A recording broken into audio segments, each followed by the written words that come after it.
Kepala, vertigo, migrain. Baik. Jantung, penyempitan, penyumbatan lemak di jantung. Baik. Lambung, Sedikit ada angin. Awalnya saya melihat lambung bapak saya.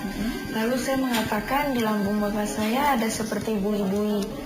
Dan saya mencoba untuk terapi bapak saya. Setelah saya coba terapi, bapak saya ke toilet dan mengeluarkan asam dari mulutnya. Kebanyakan anak-anak individu ini kan bisa melihat hal-hal yang tidak bisa dilihat orang lain. Daren juga bisa melihat hal semacam itu. Iya, saya bisa melihat hal semacam itu.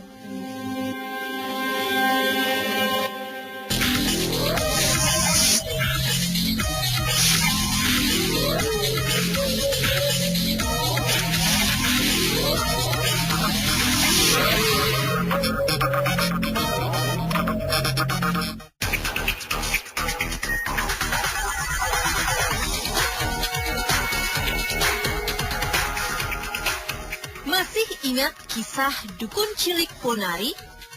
Di tahun 2009 silam, si bocah asal Jombang, Jawa Timur bikin heboh sekujur negeri. Ponari yang dipercaya banyak orang punya kemampuan menyembuhkan rupa-rupa penyakit lewat media batu petirnya. Tapi belakangan keampuhan batu petir Ponari diragukan. Kemampuan Ponari menyembuhkan aneka penyakit dianggap hanya isapan jempol belaka. Fenomena Ponari yang sempat gembita perlahan meluntur.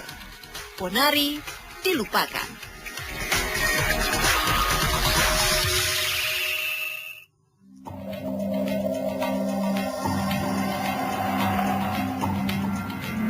Lain Ponari, lain pula Sri Daren.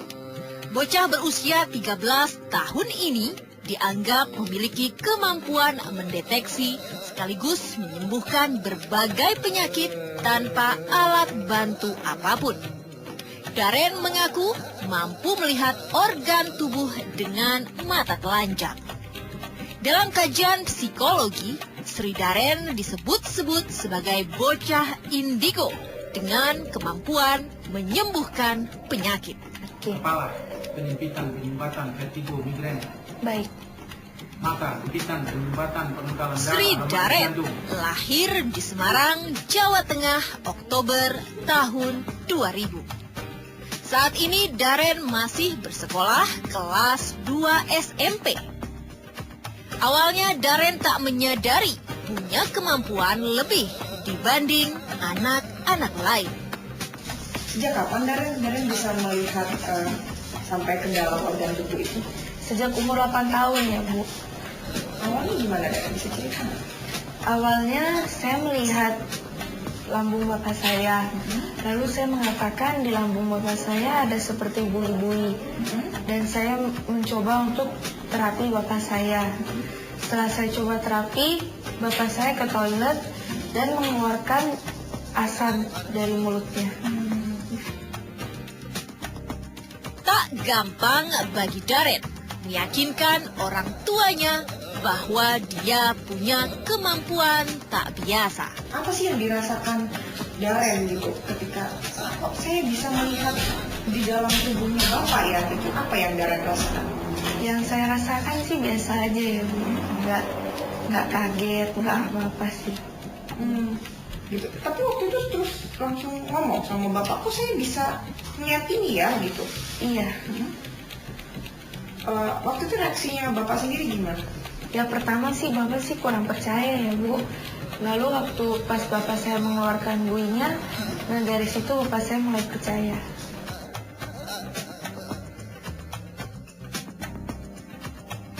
Satu hari secara tiba-tiba dia bilang, Pak, saya lihat perut Bapak kok bentuknya lain. Maksudnya saya bilang. Jadi dia bilang kantong nasinya itu tidak sama seperti orang lain. Ada apa? Dia bilang bentuknya itu memanjang. Nah kemudian ada apa lagi? Saya bilang, dia bilang di dalam itu ada busa-busanya. Nah kemudian dia bilang, apakah boleh Pak saya pegang perut apa maksudmu, saya bilang. Coba saya bilang. Dia pegang kira-kira 5 atau 10 menit, kemudian saya muntah-muntah. Nah muntah itu saya lihat bahwa di sana ada seperti berbusa-busa ya, seperti itu. Saya tahu bahwa itu asam lambungnya.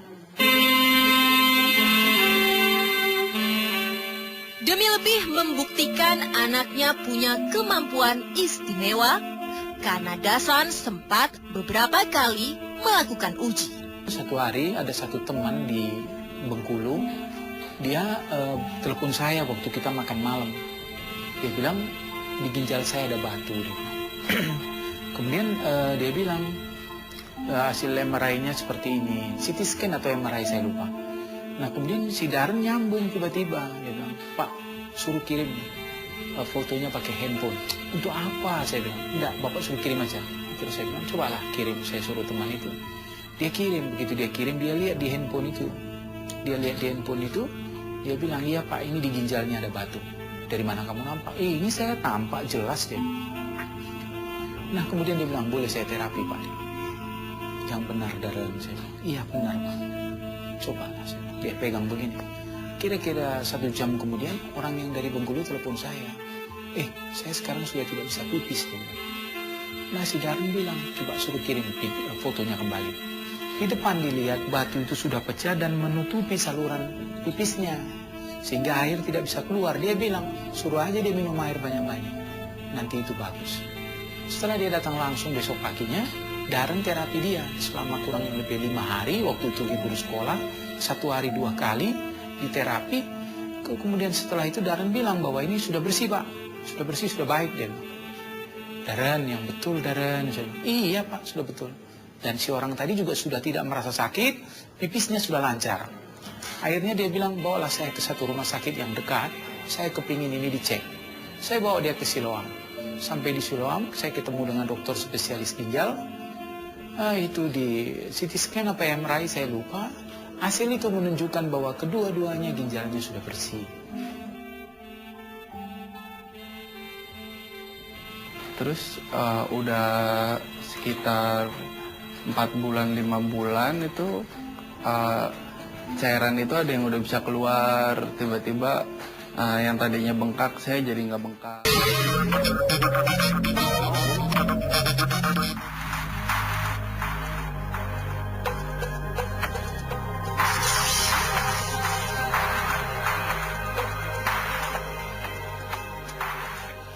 Sri Darren, bocah 13 tahun dari Semarang, disebut punya kemampuan lebih dibanding sebayanya. Bocah indigo. Sensitivitas spiritualnya lebih kepada kemampuan mengobati penyakit. Kanadasan ayah Darren lantas menyarankan Darren memanfaatkan kebisaannya menyembuhkan penyakit untuk membantu orang lain. Alhasil sedari 2 tahun lalu, Darren buka praktik di rumahnya. Banyak sekali orang yang datang ke Darren untuk minta tolong disembuhkan gitu. Itu kan juga lumayan menyita waktunya Darren.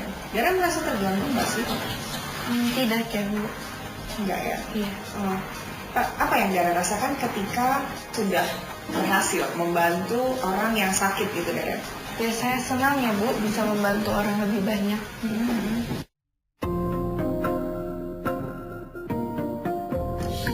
Tercatat tak kurang dari 10.000 orang pernah berobat ke Darren.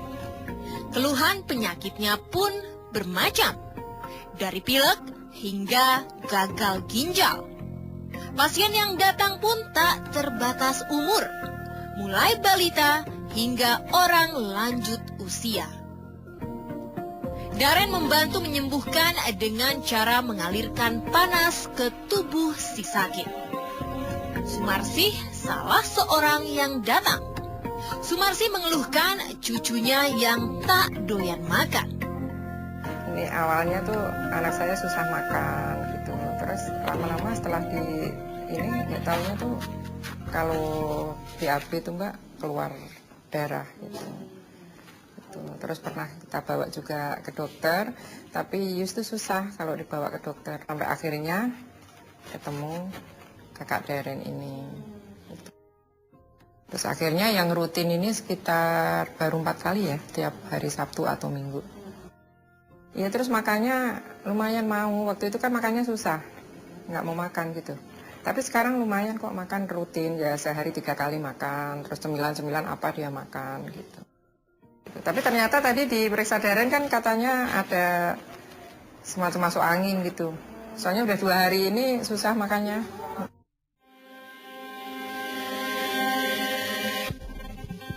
Pasien lain adalah Murdan. Pemuda 26 tahun ini divonis dokter mengalami gagal ginjal. Katanya dulu ada urat kejepit, terus akhirnya kan ditambah karena gagal ginjal nggak mungkin dioperasi karena infusnya kan itu kan butuh air banyak. Mama lihat di TV, terus kemudian Mama coba cari tahu tempatnya, akhirnya kan ke Daren. Terus kita coba ke sini sebulan, emang belum ada perubahan. Setelah 2 bulan, 3 bulan, itu baru ada perubahan. Kan tadinya kan saya kan bengkak karena cairan itu kan. Terus udah sekitar 4 bulan, 5 bulan itu cairan itu ada yang udah bisa keluar. Tiba-tiba yang tadinya bengkak, saya jadi nggak bengkak. Mencari kesembuhan lewat Daren butuh waktu yang tak singkat. Murdan setidaknya perlu waktu 2 tahun sampai akhirnya kondisinya membaik. 1 tahun awal sih saya tiap hari bisa, dulu nggak ada liburnya mungkinnya di sini ya. Hari Minggu itu juga buka, jadi saya Senin, Selasa, Rabu itu pasti sisain waktu buat kesini. Hitungan tahun menjadi pasien Daren, Murdan malahan beroleh keuntungan tersembunyi. Sembari berobat, Murdan malahan menjadikannya sebagai topik skripsinya. Tadinya saya mau nentuin tentang penyakit ginjal, tapi ternyata dokternya kadang-kadang susah gitu diajak ngobrol. Kalau pengobatan ini kan indigo, Daren udah jelas, saya deket gitu, saya maksudnya udah ngobrol, udah enak sama pakanannya. Akhirnya saya coba untuk ngajuin, ternyata pas saya sidang, profesornya malah curhat. Ternyata anaknya dia indigo juga. Ada beberapa anak yang punya kemampuan lebih ini gitu.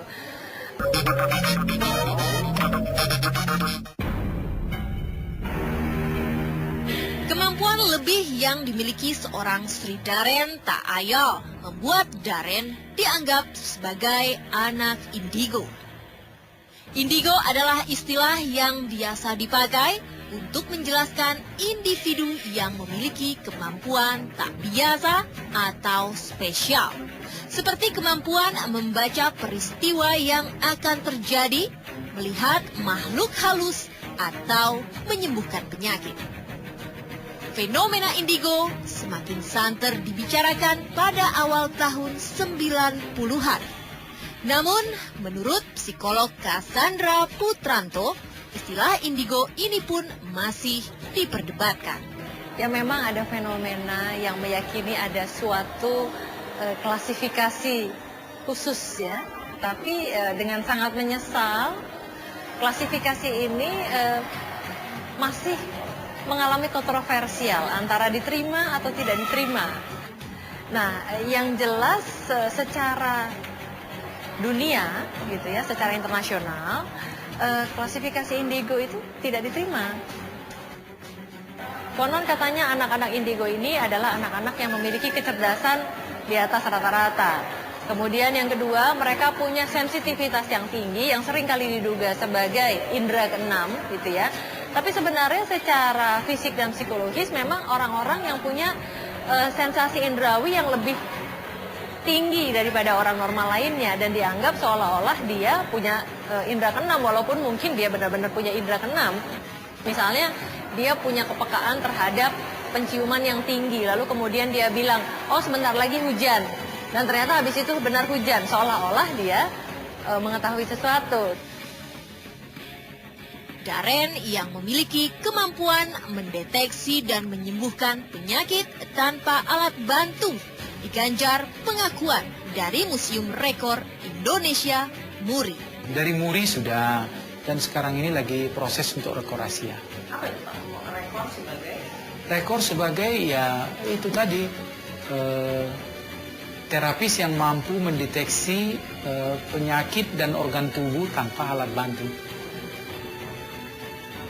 Menurut psikolog, menyandang kemampuan istimewa boleh jadi belum tentu gampang diterima oleh anak yang bersangkutan. Kalau berdasarkan sedikit pengamatan saya yang secara terbatas gitu ya, pada beberapa anak yang punya kemampuan lebih ini gitu, mereka sendiri tidak terlalu nyaman untuk punya kondisi seperti ini. Seringkali mereka merasa tidak memilih ya, mereka tahu-tahu saja terberi punya keahlian semacam ini ya. Bukan tidak jarang sebagian besar dari mereka menjadi stres dan tertekan dengan perilaku orang tuanya.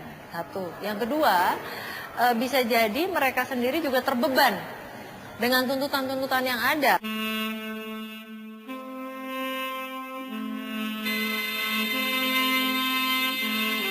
Bukan cuma bagi si anak indigo, orang tuanya juga dituntut mesti tepat mengambil sikap.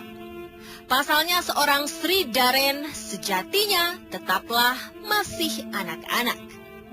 Darren berhak mencecap dunia anak-anak. Ini kan sekarang jadi rumahnya Darren jadi rame kan, didatangin orang-orang gitu. Orang tuanya Darren bapak atau mama gitu gimana? Ya mereka membantu saya ya Bu agar saya bisa menghadapi banyak orang. Terus Darren mau sampai kapan Darren melakukan terapi seperti ini? Ya sampai bisa menyembuhkan banyak orang ya Bu.